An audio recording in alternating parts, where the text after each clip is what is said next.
महात्मा बुद्ध और भिखारी। एक बार महात्मा बुद्ध एक गांव में अपने शिष्यों सहित घने पेड़ की छांव के नीचे बैठे थे। आसपास के गांव के बहुत से लोग अपनी अपनी मानसिक परेशानियां लेकर महात्मा बुद्ध के पास आ रहे थे।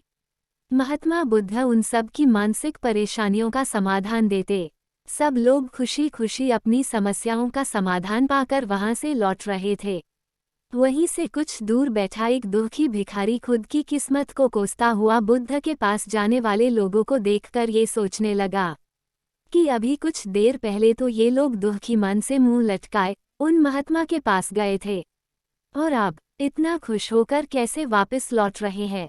आखिर माजरा क्या है? सब वो दुखी भिखारी कुछ नजदीक गया तो उसने देखा कि ये महात्मा तो लोगों को प्रवचन देकर लोगों के दुख का निवारण कर रहे हैं।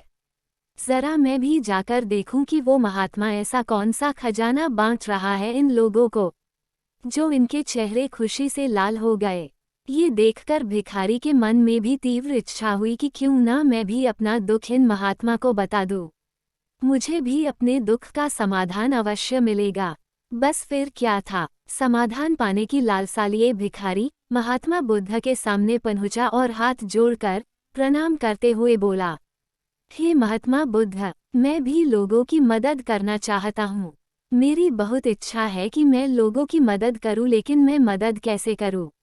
मैं तो बहुत गरीब हूँ, ना तो मेरे पास धन है ना ही कोई वस्तु जिससे मैं किसी की मदद कर सकूँ।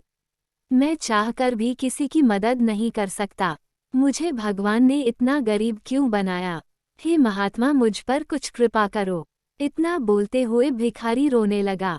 महात्मा बुद्ध बोले, तुम बहुत अज्ञानी हो, क्योंकि तुम अब तक इस भ्रम में जी रहे हो कि तुम्हारे पास कुछ नहीं, जबकि दूसरों को कुछ देने के लिए तुम्हारे पास बहुत कुछ है। तुम बिना धन और वस्तु के भी दूसरों की मदद कर सकते हो। तुम्हारे पास जुबान है जिससे तुम मीठे शब्द बोलकर किसी के दुखी चेहरे पर मुस्कान ला सकते हो। इन्हीं शब्दों की ताकत से तुम किसी के भी टूटते हौसलों को फिर से मजबूत कर सकते हो। इन्हीं शब्दों की ताकत से तुम किसी के भी मन में सकारात्मक विचारधारा के बीज बोकर उसको गलत रास्ते पर जाने से रोक सकते हो। तुम्हारे पास 2 हाथ है जिससे तुम किसी भी कमजोर और लाचार की मदद कर सकते हो। तुम्हारे पास 2 आंखें हैं जिससे तुम किसी अंधे को रास्ता दिखा सकते हो।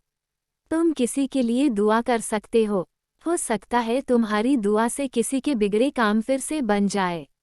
तुम किसी की अच्छी सेहत की कामना कर सकते हो, लेकिन अज्ञानतावश तुम अब तक इस बात को समझ नहीं पाए और इस भ्रम में अब तक जीते रहे कि तुम्हारे पास मदद करने के लिए कुछ नहीं। किसी की मदद करने के लिए धन और वस्तु का होना अनिवार्य नहीं है। बिना धन और वस्तु के भी हम कई प्रकार से लोगों की मदद कर सकते हैं। महात्मा बुद्ध के ज्ञान भरे इन सुंदर वचनों को सुन भिखारी के चेहरे पर मुस्कान आ गई और वो खुशी से झूमता हुआ वहां से चला गया।